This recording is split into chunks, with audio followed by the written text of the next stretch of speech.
The salad was too fragrant. Basil doesn't bloom like that unless it's trying to hide something.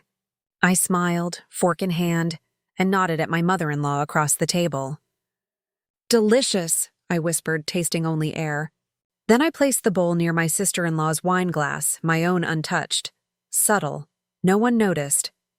35 minutes later, Mara clutched her stomach.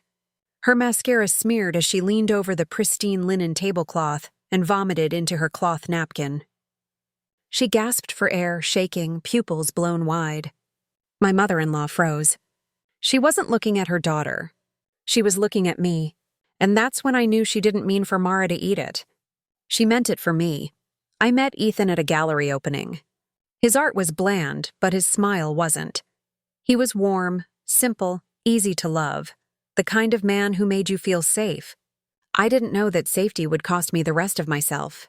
His mother welcomed me with a champagne hug and steel eyes. "So you're the girl," she'd said, lips barely moving. I imagined someone else. I married him anyway. Mara, his sister, hated me from day one. She called me a social climber and laughed when I spilled wine on her silk blouse. "Don't worry, poor girls make clumsy brides." She flirted with Ethan in front of me like it was a family sport. But I took it because I thought he loved me, and because I had a secret. I was pregnant. I lost the baby 3 months later. Stress, they said. Grief, I whispered, because that was the week I found the email.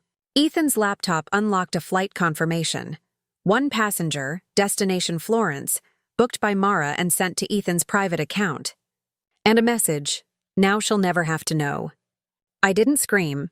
I didn't cry. I closed the laptop, brewed tea, and made him dinner. I waited. 3 days later, I followed him to a quiet townhouse 2 hours away. She opened the door barefoot, wearing his shirt. It wasn't Mara. It was the woman he was supposed to marry years ago, the one who left him for his best friend. Now she was back. Now I was the placeholder. My child was never supposed to exist, and I realized the truth in one clean moment of silence. They wanted to erase me. My mother-in-law invited me to dinner 2 months later, said she wanted to make peace. Said Mara had found a new man and was finally calming down. I smiled and asked what I could bring. She told me not to worry. She'd make my favorite citrus basil salad with a twist. I knew something was wrong when she wouldn't let me help. Wouldn't let me near the kitchen. Said it was a surprise. So I made one of my own. 3 days before dinner, I had Ethan served with divorce papers. No warning, he called. I didn't answer. Instead, I filed a quiet injunction on our joint assets. He wouldn't know until his card stopped working. I gave the Florence email to my lawyer. Irreconcilable differences, no documented infidelity, fraudulent behavior. He'd be lucky to walk away with his toothbrush. That same day, I visited Mara's office and handed her an envelope. Inside was a copy of their mother's revised will, the original notarized version. Before the edits, before my marriage, before she tried to erase me. She didn't know I had it. Didn't know I'd become the executive. Didn't know I had the power to reverse everything. At dinner, the salad was served first.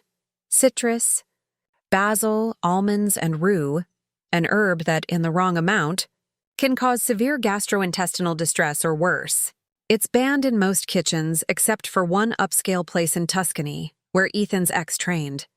I stirred my fork through the leaves, inhaled the scent, watched her eyes, watched the twitch, and I made the switch.